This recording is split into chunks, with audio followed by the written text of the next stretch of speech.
A direct military conflict involving the United States, Israel, and Iran would represent a profound global crisis.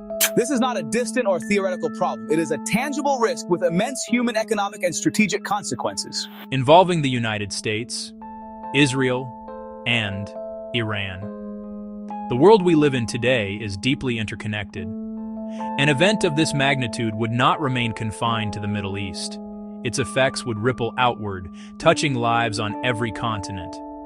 At its core is a decades-long history of animosity and mistrust. For Israel, Iran represents an existential threat, shaped by nuclear ambitions and ballistic missiles, and by Iran's vocal opposition to Israel's existence. Support for proxies like Hezbollah and Hamas reinforces this perception of a closing circle of threats. This drives Israeli security policy and calculations regarding preemption. For Iran, the lens is sovereignty and resistance to foreign pressure. U.S. interference, most notably the 1953 coup, looms large. Israel is seen as its regional extension. The United States is Israel's crucial security partner, yet locked in its own long dispute with Iran over nuclear capabilities and regional influence. Balancing these interests without a wider war is a central challenge. A war would not be a simple two-sided affair. It would become a multi-front conflict of devastating complexity. We would likely see a combination of high-tech and asymmetric warfare. Initial strikes would likely target Iranian nuclear facilities, command centers, and key infrastructure. Iran, in turn, could retaliate with missile barrages against Israeli cities and U.S. bases in the Gulf. Tehran's most potent response, activating regional proxies.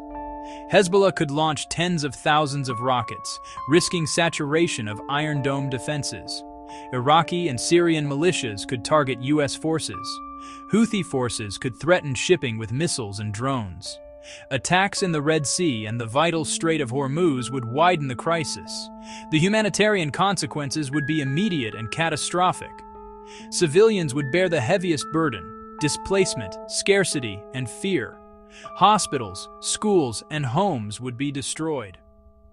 Iran does not possess a nuclear weapon, but a strike on guarded facilities could release radioactive materials. Escalation is the most frightening scenario. If regime survival seems at stake, thresholds can shift. Israel's undeclared nuclear arsenal is the ultimate deterrent, but doctrines in an existential crisis remain dangerously unknown. The economic shockwaves would be felt in every corner of the globe. The immediate impact: oil prices. Hormuz, controlled by Iran, carries roughly 1/5 of the world's oil. Disruptions, attacks or blockades would send prices skyrocketing. Transport costs would surge, driving inflation and straining households worldwide. Tokyo, Toronto, no market is immune. Energy shocks cascade through finance. Central banks would be forced to hike rates, risking recession. Investors flee risk. Equities tumble. Already brittle supply chains face a new test. Closures would force longer routes, delaying electronics and automobiles, fueling prices further. Politically, the war would shatter international unity. Countries would choose sides, institutions divide.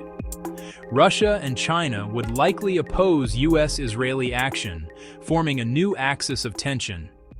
U.S.-aligned governments could face retaliation and internal unrest. States seeking neutrality would struggle to maintain balance as pressures mount. The gravity of these consequences demands that leaders prioritize de-escalation above all else. This is not weakness, it is recognition of reality. First, re-establish robust, direct lines of communication. Use back channels, Switzerland, Oman, to convey clear messages and reduce misunderstandings. Create off-ramps from provocation and response. Leaders must choose dialogue over assumption. Second, pursue diplomacy creatively. An interim nuclear freeze for partial sanctions relief. Build a coalition for peace, coordinated pressure and incentives to step back. Third, protect civilians. Uphold humanitarian law, avoid civilian infrastructure, guarantee aid access. Pre-planned corridors and safe zones preserve the possibility of future reconciliation. Ultimately, only a diplomatic solution endures. A war among these nations would have no true winners, only devastation and decades of setback. Leaders must act with restraint and wisdom for the safety of their people and global stability. The path of diplomacy is difficult, but the alternative is too devastating to contemplate. Understanding this risk is the first step to preventing it and to choosing peace over catastrophe.